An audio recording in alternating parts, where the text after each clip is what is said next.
The library is open. Let's read these bitches for filth.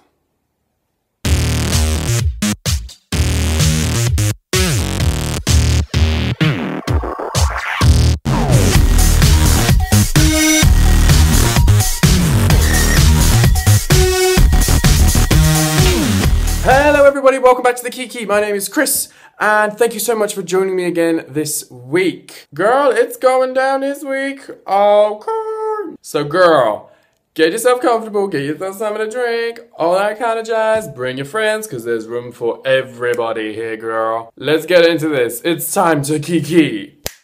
So Jaden has just been eliminated. Bye-bye Jaden, we love you. And the girls come back into the workroom without their conjoined partners.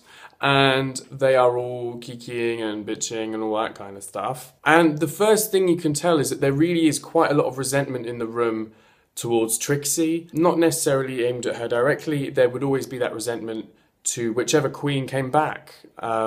She's kind of, you know, like a salmon trying to get up the waterfall. There's a lot of negativity coming her way, not because she's Trixie, but because she is back in the race. And that means that there's another queen to get rid of as far as the other contestants are concerned. Miss Fame is also really annoyed with Pearl for some reason. It seems that Pearl has totally grated her the wrong way. And Fame is like not having it. She's over it. She reads her outfit and she's like, I wouldn't be able to wear that and be praised or win or all that kind of stuff. And you can just tell that this is how the episode is gonna go. And I think as well, because we are down to the final 7 queens now, the dynamic of their relationships with each other and also the dynamic of the show are going to change quite dramatically and very quickly, I think.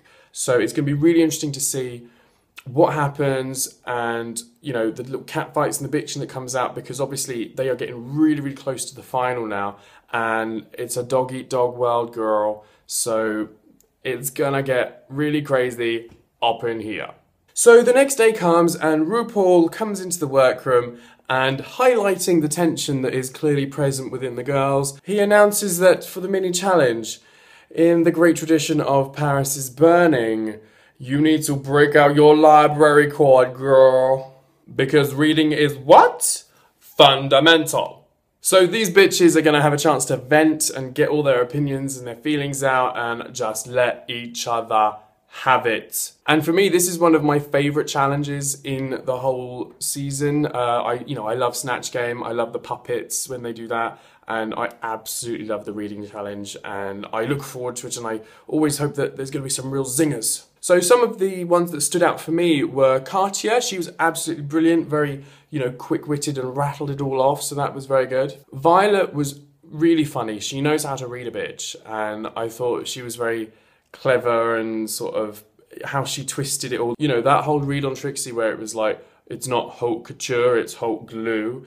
That was clever. That was clever. But, right, okay. So, because I already knew that reading challenge was coming up at some point, I had been mentally reading the queens and, like, you know, just what would I do? And Violet totally stole my read on Ginger, like completely stole it. I was like, she's been going through my diary, my pocketbook, all that kind of stuff. Because, you know, her read on Ginger with the whole, like, the black spray thing for the hairline and just, like, keep going and cover it all up. That was totally my idea. I was like, bitch, please. That's plagiarism. I'm going to sue you, girl. Trixie was very funny, and I expected nothing less from her because she is very quick-witted. And special mention must go to Miss Fame because it was just awful. Ugh. Like, whatever she said was just silence. And then the sound of crickets. Although that being said, her reads were very, you know, awkward and bad. And, you know, the sound of crickets worthy inducing whatever. But instead of crickets, would it be funnier if it was chicken clucks? Let's give it a go, shall we? So, Miss Fame's reads were really, like, awful. You're just sat there like, really, queen? And Trixie Mattel is revealed as the winner of the mini challenge, and she wins a $500 gift card to sequinqueen.com. That's sequinqueen.com. Although, did you clock the shade from Violet when that was announced? And she just stood there like, oh, thank God. Like, knowing that Trixie needs some goddamn sequins. Sequins? Sequenced. Sequins. Sequenced. A sequenced gown. Come on, Roxy Andrews. And obviously, the Kiki would not be the Kiki without a little bit of shade and a couple of reads going on, girl. And I think this is the perfect time to get in on this gig. So we are going to read these bitches for filth right here or right now as if we are doing this mini challenge ourselves, okay? And this isn't just for me, this is for all of us, girl. All of us here, girl. I want you to put in the comments below your reads of the queens. The current ones, maybe even the ones that were already eliminated from this season who managed to escape the wrath of reading week, or even in fact previous queens. I don't really mind. Just put the name and then your read next to it. And using Bianca Del Rio as a little bit of inspiration here, we're going to go with the hashtag read a queen. Get your step in, girl. So make sure you include all those down in the comments below or on social media, all that kind of stuff. You know how to get through. So, to the reading. Pearl, let me read you in a language that you're probably going to understand best.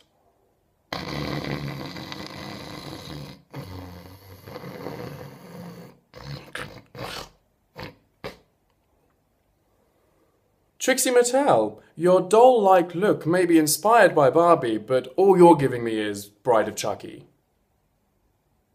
Speaking of Chucky, Ginger Minge, so lovely to see you here. I absolutely adored your work in The Wizard of Oz. Just run along now back to the head of the Lollipop Guild. Miss Fame, we know that you're a great fan of using tape to pull your face in and make it all nice and tight, but if you use any more, honey, you're going to have to shave twice because there's going to be a second beard, the amount that you've been pulling that face back. Violet Chachki, you take great pride in how small you can get your waist, and I'm with you on that, girl. Keep training it, you know, and it'll just get smaller and smaller until it's basically non-existent. Just like your sense of humour. Kennedy Davenport, I have just one thing to say to you. Woo! Shut up!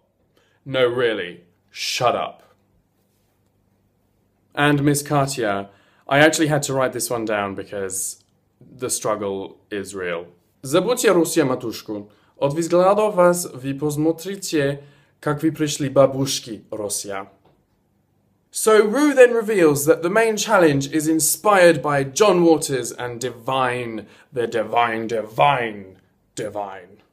And the girls are going to have to do reenactments of famous scenes from John Waters films, but in musical version.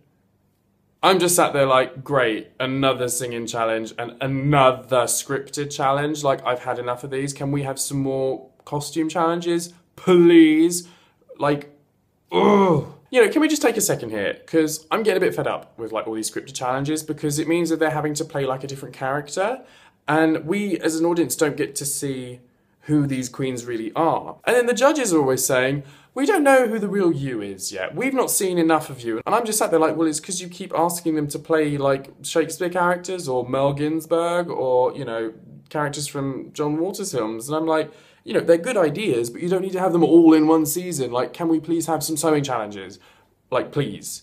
I'm so over all these scripted stuff and the musical stuff. And like, there's too many of it. Too much. Too many. Too many. So the groups had to choose themselves. They weren't allocated, and everyone quickly paired off, and what was left was Ginger and Trixie, Kennedy and Katia, and then the trio of Pearl, Violet, and Miss Fame, which will prove to be very interesting because Miss Fame and Pearl have got beef right now. I say beef, maybe chicken? So this is going to be interesting seeing how they kind of like bicker it out or something. It's going to be good. So as they're all rehearsing and everything, things seem to be going okay for the rest, but for Pearl, Violet and Miss Fame, there is a lot of tension, especially between Miss Fame and Pearl, as I just said. So the queens, after having rehearsed for a while, then get to go on set with Michelle, Lucian and Our Lady J. And I'm really happy to see Our Lady J back. Like, she was brilliant like last season, and like, I just love her. I think she's fab. So I'm really like happy to see her again. So Kennedy and Katia, they're just absolutely hilarious. Kennedy can hold a tune pretty well, but she was stumbling over her words a little bit and didn't throw the Christmas tree down when she needed to, all that kind of stuff. And can we also just take a moment? She was serving moo-moo realness, like serious down moo-moo. Moo-moo. But like someone called penetration, because this bitch, Kennedy, has stolen her makeup dress, like from season 5, do you remember that? Like that little African muumuu kaftan thing. It's like, totally stole it off her. Totally. And Katya was absolutely hilarious, like in the rehearsals. Just so funny. And, you know, for such a small part, turned it out. Trixie and Ginger, they do really well. They don't need too many pointers from the panel.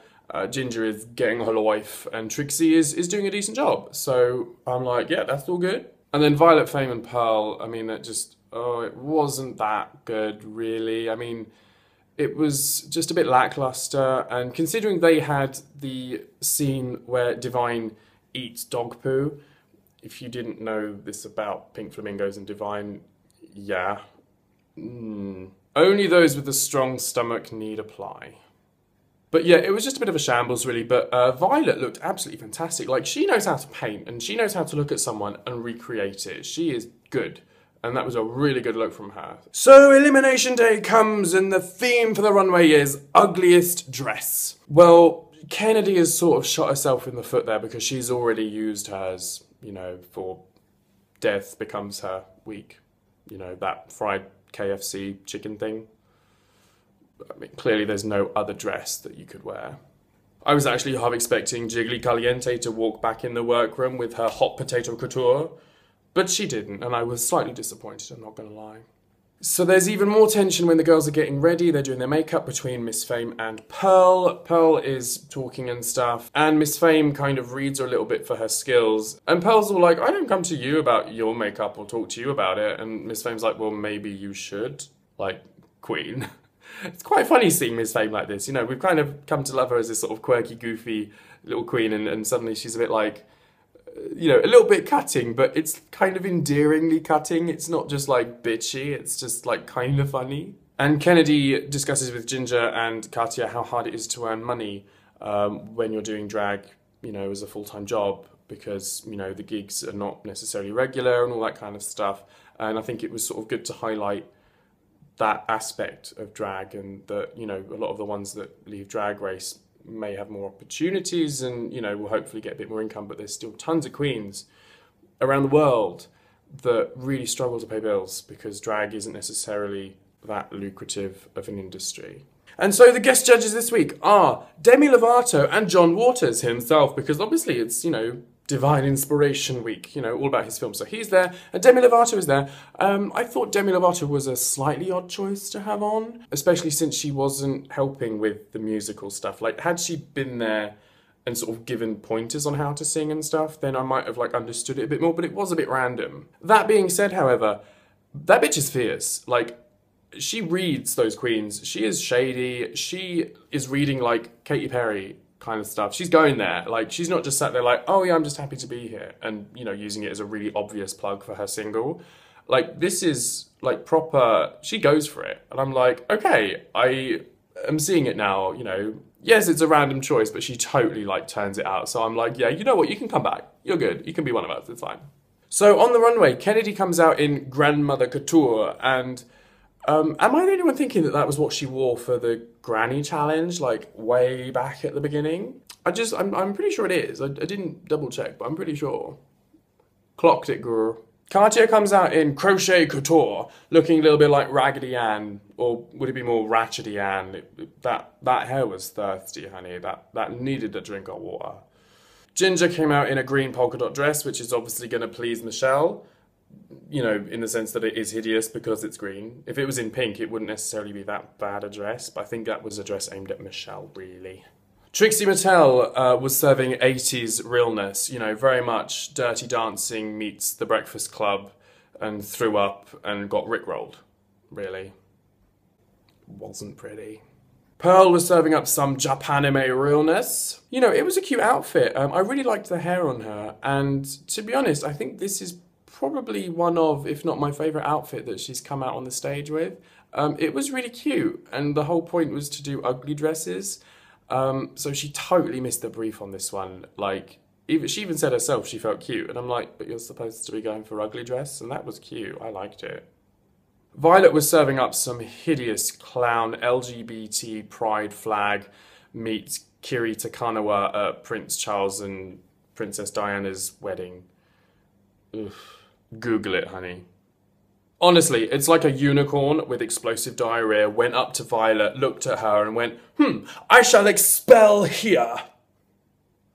Miss Fame, she came out looking a little bit like Max. Was it me? Am I the only one? At first, I absolutely hated the dress. I was like, oh my god, this is hideous. And then after a few steps, I thought, actually, I kind of like it. I don't think it's that hideous. I think it's kind of couture and, you know, very elegant, really. I mean, that skirt was massive, like absolutely huge. I mean, I don't know what she was hiding up there, and I do not know what was giving it its volume, but I can only assume it was chicken farts. So the queens get to then present their finalised pieces of art, their scenes that they have to do. And first up is Kennedy and Katya. And can I just have a quick shout out to Michelle's giggle as they're doing the opening scenes to this clip. I think she started giggling really heavily at Katya and her facial expressions, and it was just such a funny little laugh, and I was like, oh my god, that's so cute. So yeah, shout out for that. Katya was absolutely hilarious in it, and Kennedy did a really, really good job, so that was just an absolutely hilarious sketch. Ginger and Trixie are up next, and Ginger has the role of Edith, like down. That is real tea. That was an epic performance. It was so, so good. I mean, at points when she was screaming about eggs, she looked positively deranged, but that's no real change from the norm, is it, Ginger? Hey, it's reading week. Like, we're reading these bitches for filth as often as we can, okay? Don't judge me.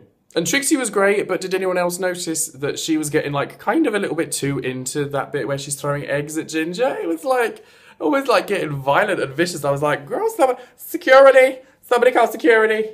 Thank you, girl. And then Pearl, Violet and Miss Fame, theirs was just still a bit lackluster. It was, you know, there wasn't as much energy as the other ones. But Violet was doing a really good job of emulating Divine. You know, her tongue was getting a proper workout there. She's clearly got a lot of experience writing the alphabet with her tongue. So the queens are all critiqued and they're all told how ugly and nasty they look, except for Pearl and Miss Fame. But obviously, because it's opposite week, that's a bad thing. Because they actually look nice and they're supposed to look bad. So when they look good, it's bad, and when they're bad, it's good. Hashtag mind equals blown.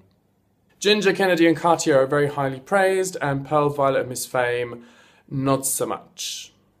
And then we get to the really exciting drama-filled bit. And this has happened before in previous seasons. You know, we were to expect it, girl. Rue asks the queens who should be sent home this week and why. And every queen said to send Miss Fame home, except Violet, who said that she should send Trixie home because she didn't fulfill exactly what she needed to. Like, she should be, you know, put under a magnifying glass with her performances because she's been brought back. And it's kind of a valid point from Violet that Trixie needs to be scrutinised more heavily. But I think she did a decent enough job anyway. So yes, Violet said Trixie, and Miss Fame obviously didn't want to do a Chanel and vote for herself, so she threw Pearl under the bus. But all of them had thrown her under the bus, so she might as well like throw Pearl under it as well, because she's got beef, she's got chicken, girl, she's got it with Pearl. So after the judges have deliberated, the queens come back on stage, and it's announced that Ginger is the winner of this challenge, and Pearl and Miss Fame fall into the bottom two. And this is a moment that a lot of people have been not necessarily waiting for, in the sense that they want Fame in the bottom two, but they have wanted to see what Miss Fame would turn out in a lip sync, because she's not known as a performer. So I was looking forward to seeing her lip sync, but I wasn't necessarily wanting her in the bottom two. Does that make sense? Because I don't want to seem like a bitch. More so than I already am in reading week. I mean, come on, we have thrown a lot of shade here today. And we're not done yet. So they have to sing to Really Don't Care by Demi Lovato, hence why she's there. Product placement. For me, the lip sync was a little lackluster. The song is quite sort of poppy and there's a lot going on and that kind of thing, and neither of the queens were kind of really giving me what I was wanting, I suppose. What was quite funny though was in the middle of it, they both flip each other off, and you're never quite sure whether there was any sort of seriousness or truth in that flipping the bird, but it was quite a cool moment. Pearl does the same thing that she did in her battle with Trixie, where she's just stood there just going, oh, and ah, and waving arms around, a little bit Godzilla-like, you know, and putting scary eyes and oh.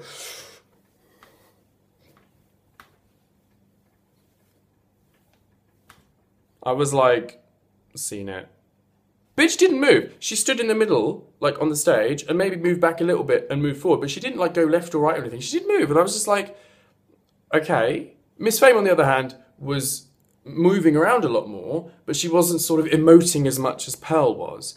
And it was just a bit like, okay. I mean, just because there was a bit more movement, I think I preferred Miss Fame's lip sync, but there wasn't like enough energy to it, whereas Pearl's was a bit more high energy, but it was like the same robotic kind of thing.